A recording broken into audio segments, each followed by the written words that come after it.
नमस्कार। आज हम एक कहानी पर बात करने वाले हैं। शीर्षक है 7वीं सीढ़ी से पहले बुझ गई पूजा की जिंदगी। जी, ये एक काल्पनिक कहानी है, पर ये समाज की सच्चाई के बहुत करीब है। हाँ, तो हमारे पास इस कहानी के कुछ अंश हैं और हमारा मकसद ये है कि इसके जरिए हम दहेज प्रताड़ना को समझें, कैसे ये बढ़ती है और इसका अंत कितना भयानक हो सकता है। बिल्कुल, और इसमें जो कानूनी पहलू हैं, उन पर भी बात करेंगे। ठीक है, तो कहानी में पात्र हैं पूजा, उसका पति राहुल, उसकी सास। हाँ, पूजा के माता पिता भी हैं और फिर पुलिस और पड़ोसी भी। कहानी शुरू होती है पूजा की शादी से। शुरुआत में तो सब ठीक लगता है। हाँ, मतलब शुरुआती तस्वीर तो मुस्कुराहट वाली है, लेकिन ये खुशी कह सकते हैं ज्यादा देर टिकती नहीं। अच्छा। जल्द ही ससुराल से मांगे शुरू हो जाती हैं दहेज की, जैसे बाइक चाहिए, ताने भी शुरू हो जाते हैं। और ये मांग कौन कर रहा है? पति, सास? दोनों ही, सास भी और पति राहुल भी। और पूजा कहती है कि वो ये सब नहीं दे सकती, उसके घर की हालत ठीक नहीं। तो यहीं से वो दिक्कतें शुरू हो जाती हैं। पहले साल में क्या होता है? पहले साल में सास के ताने तेज हो जाते हैं कि भाई मायके से कुछ ढंग का लाई नहीं। अच्छा। और पति राहुल, वो बाइक ना मिलने पर गुस्सा होता है, पूजा पर दबाव डालता है कि वो अपने माँ बाप से बात करे, बाइक मंगवाए। ये तो सिर्फ चीजों की मांग नहीं लगती, ये कुछ और है। बिल्कुल, ये एक तरह से पूजा के आत्मसम्मान पर चोट है, उसके परिवार को कम आंकना। पूजा फिर वही कहती है कि उसके माँ बाप की आर्थिक स्थिति ठीक नहीं है। लेकिन बात शायद यही खत्म नहीं होती। नहीं, बिल्कुल नहीं, मामला और बिगड़ता है।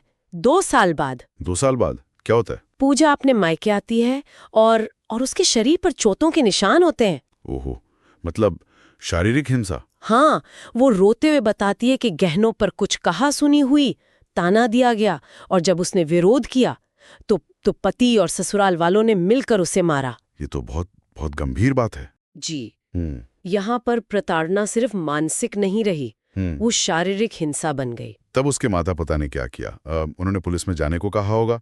हाँ, उन्होंने कहा कि पुलिस के पास चलते हैं, शिकायत करते हैं। जो कि सही कदम होता शायद। बिल्कुल। हाँ। लेकिन पूजा मना कर देती है। वो कहती है कि शायद सब ठीक हो जाएगा, वो निभा लेगी। एक उम्मीद या शायद डर। ये समझना मुश्किल है, क्यों कोई इस हद तक चुप रहेगा? हाँ, ये एक बड़ा सवाल है।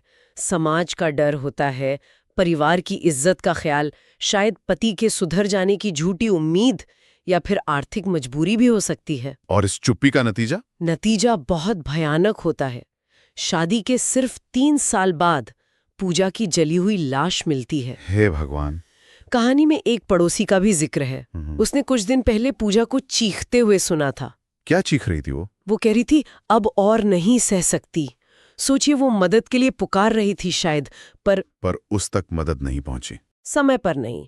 और फिर पुलिस आती है, उन्हें वहां प्रताड़ना के सबूत मिलते हैं। और क्योंकि मौत शादी के 7 साल के अंदर हुई और अप्राकृतिक थी। हाँ, और प्रताड़ना की हिस्ट्री भी थी, तो पुलिस इसे दहेज मृत्यु के एंगल से देखती है।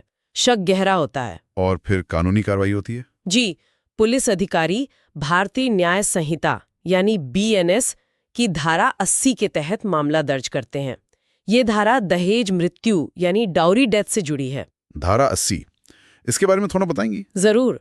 BNS धारा 80 तब लगती है जब किसी महिला की मौत शादी के 7 साल के अंदर जलने से या किसी चोट से या मतलब अप्राकृतिक हालात में हुई हो। अच्छा। और ये साबित हो कि मौत से ठीक पहले उसे दहेज की मांग के लिए पति या ससुराल वालों ने प्रताड़ित किया था, क्रूरता की थी। तो पूजा के केस में ये सारी शर्तें पूरी हो रही थी। हाँ, ऐसा लग रहा था। इसीलिए पुलिस ने सभी ससुराल वालों को गिरफ्तार कर लिया। और इस धारा में सजा क्या है? सजा काफी सख्त है, कम से कम 10 साल की कैद, और इसे आजीवन कारावास तक बढ़ाया जा सकता है।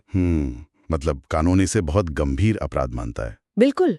कहानी में भी बताया गया है कि अभियुक्तों पर इसी धारा 80 के तहत मुकदमा चला। कानून तो अपना काम कर रहा है, लेकिन वो जो बाप का दर्द है, कहानी में उसका जिक्र है। हाँ, वो बहुत भावुक करने वाला है। पिता का वो कहना, मेरी पूजा अपने ही घर में जलकर राख हो गई। उफ। अगर उसने समय रहते आवाज उठाई होती तो शायद आज जिंदा होती। ये शब्द सिर्फ एक बाप का दुख नहीं है, ये एक सवाल है पूरे समाज से। सही कहा। चुप्पी कितनी महंगी पड़ सकती है। जी, और कहानी के अंत में जो डिस्क्लेमर है वो भी यही कहता है कि कहानी भले काल्पनिक हो, पर है समाज की सच्चाई से जुड़ी हुई। हाँ, और वो आग्रह करता है कि दहेज प्रताड़ना की शिकायत करें। लेना और देना दोनों अपराध हैं। तो कुल मिलाकर ये कहानी हमें दिखाती है कि दहेज प्रताड़ना कैसे धीरे धीरे बढ़कर जानलेवा बन जाती है। और समय पर आवाज उठाना कितना जरूरी है, मदद मांगना कितना जरूरी है। बिल्कुल। और ये कहानी बीएनएस धारा 80 जैसे कानूनों के महत्व को भी सामने लाती है। आखिर में पिता के वो शब्द वो एक सवाल छोड़ जाते हैं। कहानी तो काल्पनिक है, पर असल जिंदगी में क्या होता है? वो कौन से कारण होते हैं, सामाजिक या निजी, जो लोगों को चुप रहने पर मजबूर करते हैं? और वो कौन सी चिंगारी होती है, वो कौन सा सहारा होता है जो उन्हें बोलने की, मदद मांगने की हिम्मत देता है? ये सोचने वाली बात है।